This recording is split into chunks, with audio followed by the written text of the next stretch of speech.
Alright, what's up y'all? We are back with another video. We back like we never left. Let's get straight to the video. So today's video we are going to talk about are the Utah Jazz Contenders. It's probably going to be the title of my video, matter of fact. Alright, a lot of people, don't really mention this, but the Utah Jazz also blew a 3-1 lead, to Denver, last year in the first round in the bubble. A lot of people like to make fun of the Clippers for losing that 3-1 lead in the second round to Denver, but don't nobody really talk about Utah doing it in the first round. But that's not the point. The point I'm getting at is, the notion that I hear about Utah is that, they're a good team, but nobody really fears that team out west, due to the fact that they don't have a big star like a LeBron, KD, or Kawhi. While that may be true, one thing that is, that's going under the radar is how well their chemistry are as a team. This team kind of reminds me of the 2019 Toronto Raptors. Now, I'm not saying that they're going to win a championship, but I do believe that this team is very underrated, and they are a lot better than people, what people are giving them credit for. So I wanted to point this out as well. So after beating the Atlanta Hawks last night, Utah is now 17-5, which is the best in the NBA. And here's what Atlanta Hawks coach Lloyd Pierce had to say about Utah last night. He believes that the Utah Jazz are the best team they played so far this season, and he put an emphasis on team strongly. So overall, this team is playing great as a unit. They already played play against both LA teams, and they play against Brooklyn and play against Milwaukee as well. So that says, that says a lot about Utah right now, if you ask me. I also took note of how well they're shooting the ball right now.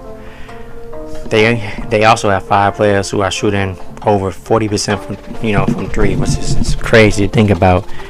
And Jordan Clarkson, in my opinion, who is a 6th man of the year at the moment, is also shooting 39% from 3. So they almost have 6 players who are shooting over 40% from 3. That's insane if you ask me.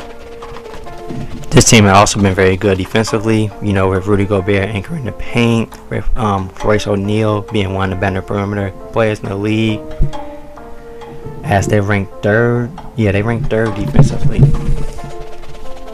So that just shows how how connected they are on that end of the floor. Another crazy note is that they also ranked 3rd offensively, which is very scary at the moment, which is the only team in the NBA that's ranked top 5 in both. They are also 3rd. They have the 3rd best net rating in the league, which just shows you that they just been blowing teams out left and right this so far this season. And overall, Utah is so strong across the board, as they're making the most 3-pointers in the league so far, while being very efficient doing it. They also have 6 players averaging 10+ points a game. This shows how good their ball mover is and how balanced their scoring is. And they just show that how unselfish they are as a team. So how unselfish they are, and it just shows, it just tells you that they don't care who scores the ball. Now, here's my biggest question mark about this team.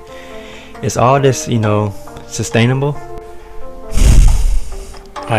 Because I'm kind of in the middle. Because they obviously differ from last year's team at the moment, but I just find it hard to believe that 5 players, almost 6 players are going to continue to shoot over 40% from 3. That's absurd if you ask me. But over the last couple of seasons, they tend to go on a huge scoring, winning streaks. So my thing is, let's see what happens, throughout the rest of the season. We'll see if they can continue to play at this level. But right now, man, this team is very impressive. Very impressive on both ends of the floor, But also, I want to talk about how great Jordan Clarkson, Joe Ingles, and Derek Favors have been off the bench so far this season. Derek Favors have been, a very good backup 5 for Rudy Gobert. Joe Ingles is coming off the bench, which he can start for a whole bunch of NBA teams.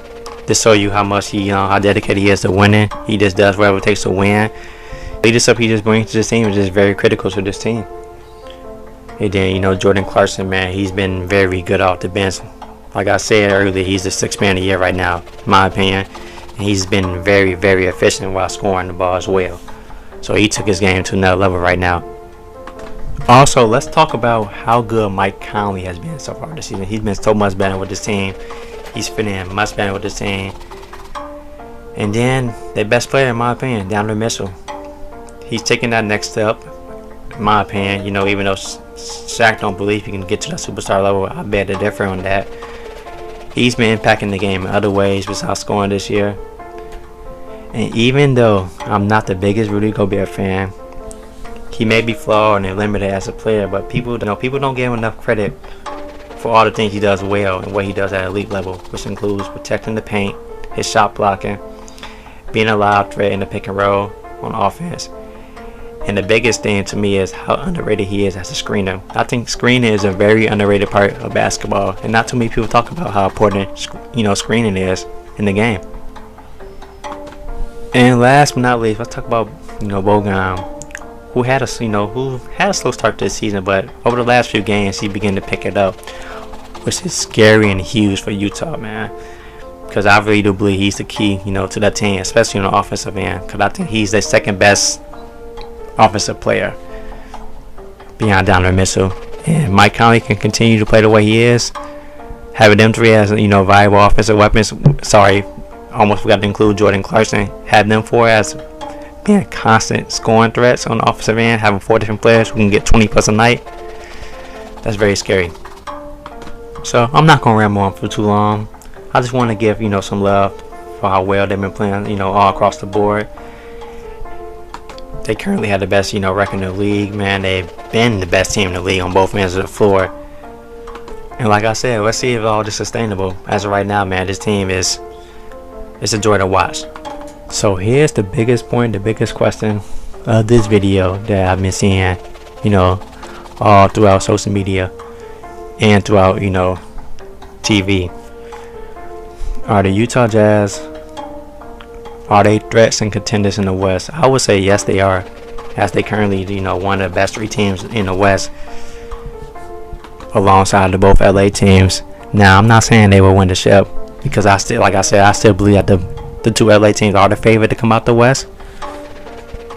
But at the moment, I would say that they are real legit contenders and contenders in the West. And I think people should get them, people should give them more love. They should get more national, attention. But this Utah team, they continue to fly under the radar, and they are continuing to prove people wrong. So shout out to Utah Jazz, man. Hopefully they keep playing, this high level, because they enjoy to watch. It's good for basketball. But that being said, the video right there.